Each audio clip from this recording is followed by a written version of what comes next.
So the GAA story that keeps on giving has added its latest chapter today. The GAA's Central Competitions Control Committee has ordered a replay of the All-Ireland Senior Club Football final between Kilmacud Crokes and Glen after they upholded an objection to the result of the game by Glen. Of course, Kilmacud Crokes won the final on a scoreline of 111 to 1-9, but had 16 players on the field for the last attack after Conor Casey replaced Darragh Mullen, who didn't immediately go off. And the Glen were lining up at 45 at the time. The 16th man has, sparked unbelievable controversy ever since. And this is the latest chapter. I'm delighted to be joined by Declan Bogue of the Belfast Telegraph on the line. Declan, how are you? Yeah, good, Michael. How are you? I'm good. Any surprise about this latest ruling? They've ordered that a replay will be played. First and foremost, what's the mood up around home at the moment? What's the mood around the Glen? The mood music that you're getting from all the club up around there? Well, essentially, the club chairman is Barry Slowey, and the vice chair is Brona Mulholland, and I do not envy I don't envy their task at all, because at the end of the day they have to sort of take a whole club with them. Whatever decision or whatever thing that Glen decide, the course of action, they have to bring people along with them. They can't have a split in the club, and I'm sure an awful lot of their time is spent sort of politicking and trying to find out the mood among their membership of what the appetite is here, as well as balancing that with the wishes of Malachy O'Rourke and the senior team, because Malachy had said in the immediate aftermath that he wanted nothing to do with sort of an appeal that way and just felt the club would move on. And maybe his position is softened in the meantime. I would say there is a strong feeling, and you see that in sort of broadcasts with Marty Morrissey, spent the day up in Mahara and so on. People will be pretty defiant that they want this, Of course, that's, you're never going to get 100% on your side that way, but that's just life. And in general, I would say that the main mood is that they're probably at this stage making a point. The realistic people would know that the chances of replay are virtually nil, but they still want to make a point. When you say the chances of a replay are virtually nil, is that from a Glen side or is that from a Kilmacud Crokes side? The replay has obviously been ordered. If Kilmacud Crokes do play that replay, that's not the mood or the vibe that we're hearing from up around Stillorgan. But will Glen, line out to play that replay if Kilmacud Crokes play their part? And there's so many variables about this, because as we know, Shane Walsh has gone on holiday. As we know, Emmett Bradley is getting married on February 11th. Malachy O'Rourke was said to have had travel plans. Ryan Porter, I believe, I think has had to go and have a knee operation, that's the trainer of Glen. There's a lot of things that are feeding into this. I think if Glen were given the replay or said, right, okay, here it is, what date is it, or Kilmacud agreed, then Glen would take it in a heartbeat. Absolutely, they would, and they'd overcome whatever they have to overcome. But I just don't see it happening for them, because I think the Kilmacud would rather send the Andy-American Cup back up in a taxi to them and want nothing to do with the replay, and that's it. It sort of dies then at that point. If the Andy-American Cup was sent back up in a taxi, do you think that'd be a round trip? Do you think the taxi would be sent back with the Andy-American Cup in tow? Absolutely. I mean, look,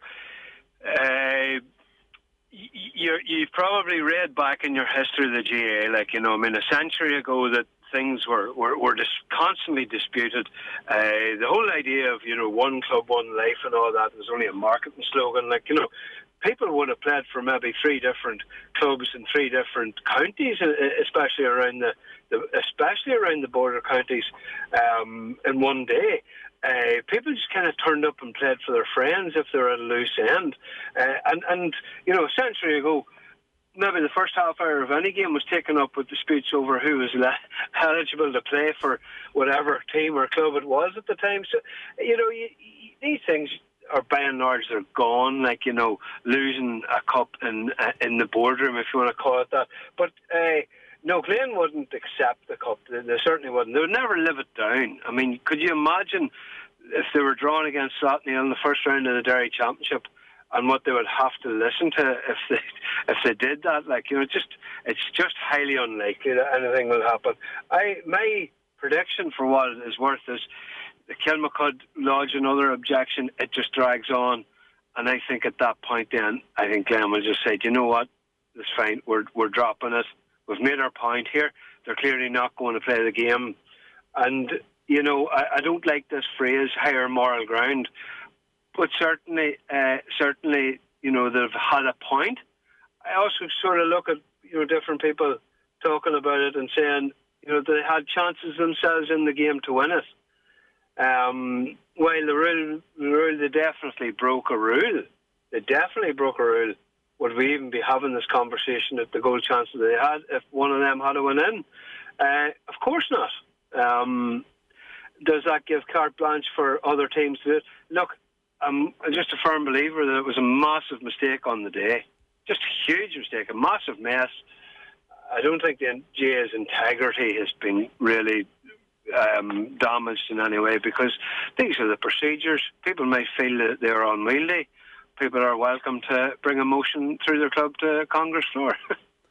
Just on this, Declan, how do the GAA as an organisation make sure that something like this doesn't happen again? I don't honestly think that it's one of those ones, Michael. Like, you know, you only had to look at Killian O'Sullivan's goal for me at the weekend. Like, you know, watch that back and tell me how many steps he takes. Does he take 4 steps? And then decide for yourself, well, you know what? That could have been the winning and losing that game for Cork. So, you know, referees make mistakes.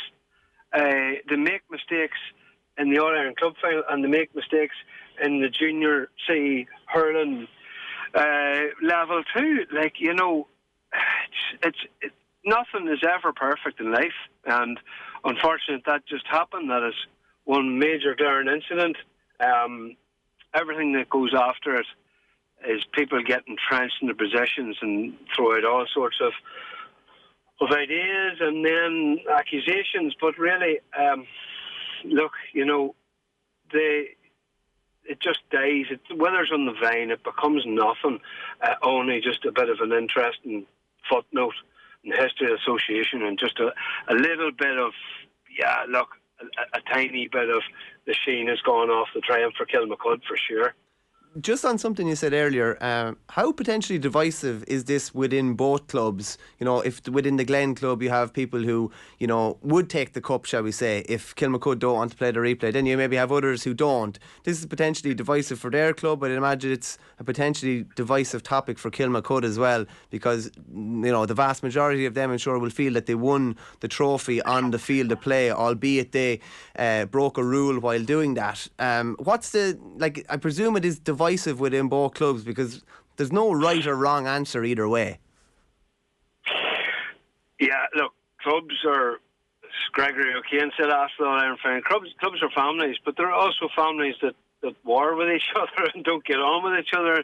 There's always a chance that someone could be in full agreement that Glen should push as hard as they can for a replay, and someone might agree with them but will disagree with that person right there, because there's an opportunity to wind them up. I mean, that was just full of different personalities, and people get on and rub along at times and rub very much against each other at times. So, I mean, of course it's going to be divisive, but it's not going to be leading to a split or anything catastrophic like that. It's just be a difference of opinion.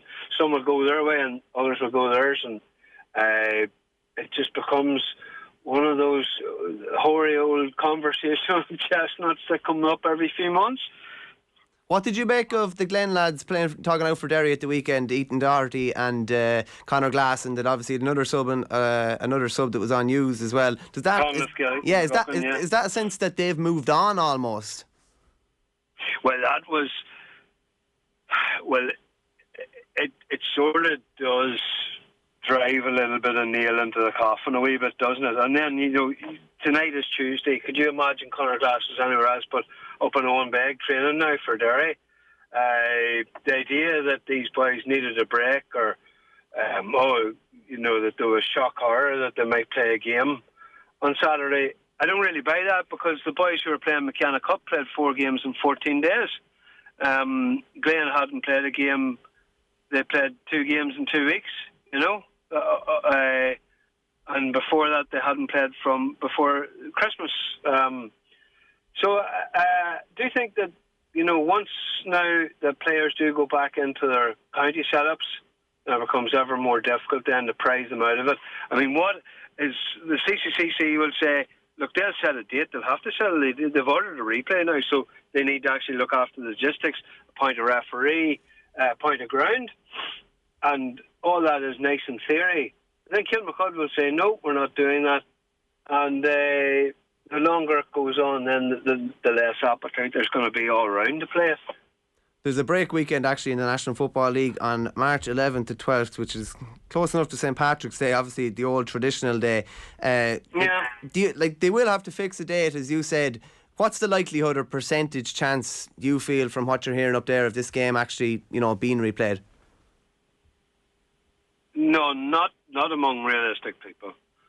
And I'm not saying that I'm talking to an unbelievable number of Glen people. I'm not. Like there's just a couple of them I know, and they're hoping against hope. But you know, the people who would be ruthlessly realistic are just saying, look, there's just no chance. Like, you know, there was huge hope when it became clear that they would be offered a replay, because that was kind of, I wouldn't say it was leaked, but the people who would be in the know of these things were indicating that would be the course of action the CCCC would take. And there was flutters going with hearts and all the rest, and people being very optimistic. But nobody, I don't know if many predicted Kilmacud's stance on it. And that came as although like it was well signposted in the media, it did come as a surprise when it broke. Like, you know, they would say absolutely not. You know, but I honestly can't see people being too convinced that there's going to be a replay. I suppose anything we're hearing from Kilmacud Crokes is only anecdotally as well, because we haven't actually got anybody to talk on the record about it. But like, if the GAA had come out, we'll say, in the first 24 hours and ordered a replay, like, surely the chance of it being resolved in a lot more of an amicable way would have been greatly increased. Absolutely, I agree with you, but I mean, do they really have that power? I know that people are looking at case law and they're citing, is it the game involving Robbie Brennan in 2005? Was that Blackwater time? Was it? I think Dunboyne were involved as well. Yeah, Dunboyne, yeah, in the Meath Championship and all that. But you know, those things are governed by a their county's own bylaws and competition rules. And I had a wee look in the rule book, and while there is a provincial level, I'm not sure there's an actual rule governing this at All Ireland level. You know, I mean, in some counties, if you don't do what they say or replay a game, then you could risk forfeiture of playing in the senior championship the following year. But I don't think there's actually any sort of punishment for refusing to do as instructed in this case, which makes it even harder to convince Kilmacud to do it. Is this the case though, Declan, while people will cite, you know, the GAA doing something that will be marked as precedent in the future, and we will be investigating every little incident that happens in a game or might turn on a game, but surely, you know, some rules are kind of there to be broken as well. If the GAA, I do think there might have been an absence of leadership from the GAA to come out and take the bull by the horns on this. What's your own kind of feeling on that? I couldn't agree more. I think if Pádraig Duffy was still the Director General, he would have made a move on this. I think that it's a complete vacuum. We never ever hear from the Director General. The President is ceremonial President. He's a ribbon cutter. I think there's an appetite in the GAA now for maybe a figurehead who will actually deliver some change or have some ideas or willing to take on some thorny issues. But right now we don't have it. Like, you know, it's catastrophically poor. I mean, you know, even delivering the message, when it mightn't have been official figures in Croke Park that were delivering the GAA message in the past, they always had someone who is willing to do it, a national figure, or someone who is famous enough or whose name resonates among GAA people. Now there's not that. There's nothing. Like, there's just leaks to RTE, like, you know, of the latest development. And like, that's not good enough. Like, people actually need, the GAA needs figureheads. It needs people to actually explain it. And, while, people might be appalled at celebrity sporting administrators like of FIFA and the FAA have had in the past, but, you're never going to be a celebrity GAA president, but you've got to at least show some kind of leadership, or you've got to take part in the national debate, or you've got to at least outline the association's position rather than just existing in said enough. Can't do that. Obviously, we'll have Congress next month where the next GAA president will be voted in, and we'll be looking at that with bated breath. Just last one for you, Dec. Where does this rank in terms of, the greatest GAA controversies or the greatest and most unfortunate GAA sagas in history? Right up there at Michael Verney not getting an All-Star. I was never nominated, Declan. There you are, a nomination even. No, good question. Because it is a very different one. It's a very modern one, in that, the awfully sit-in against Clare. I suppose, what else are we looking at? We're looking at, there are similarities in some ways to Joe Sheridan's, inverted commas, goal in 2010 against Louth. It probably sits in a par with that, and where it is among the rest of the controversies, various malaise and stuff like that. Nothing quite as harmless as getting a smack in the mouth, but nonetheless it hurts, and it will hurt for Glen. And this just leaves a really bad taste, doesn't it, for both clubs, realistically? Well, it does, and I mean, you can't underestimate the depth of resentment that Tyrone felt after 1995, and Paddy Russell didn't get Charlie Redmond off the pitch. Never mind that, but it was the bobble on the ball when it was touching the ground or not by Peter Campbell when he skipped up for Shawnee McLaughlin to kick what they felt was the equalising point. That burns. That absolutely burned with people for years and years. I remember actually getting John Lynch, Peter Canavan, Fergal Logan and Joe McMahon around a round table before the 2018 All-Ireland final, because each of those players had all played in all the All-Ireland finals that Tyrone had played in up to that point. And Peter had won his All-Ireland. John Lynch didn't have an All-Ireland, obviously played in the Kerry final in 86. And Fergal Logan played in the 95. And I asked did he feel less of a Tyrone county man because they didn't have the All-Ireland medal? And John Lynch is probably less better about it because that's not even a right word. But John Lynch could make peace with it because Kerry were just better than Tyrone, and that was the golden years, sort of the coda of the golden years that day. Whereas Fergal felt really still deeply sort of trying to find the right word, but he would have been upset when he thought about it. And you remember after they won the All-Ireland in 21, he spoke to us in the press conference and started reeling out or talking about all the names on his phone of all the boys he played with in 1995 that missed out on an All-Ireland medal, and how he wanted to ring all of them at that point, just to say, we've got our All-Ireland medal as a panel, or as a squad, which goes to show you the depth of the feeling there. Declan, thanks a million for joining us. Our GAA club coverage on Off the Ball is in partnership with AAB, proud sponsors of the football, hurling and camogie All-Ireland Club Championships. Check out #TheToughest for more. Declan, thanks a million. Not at all. Michael, take care. Talk to you soon.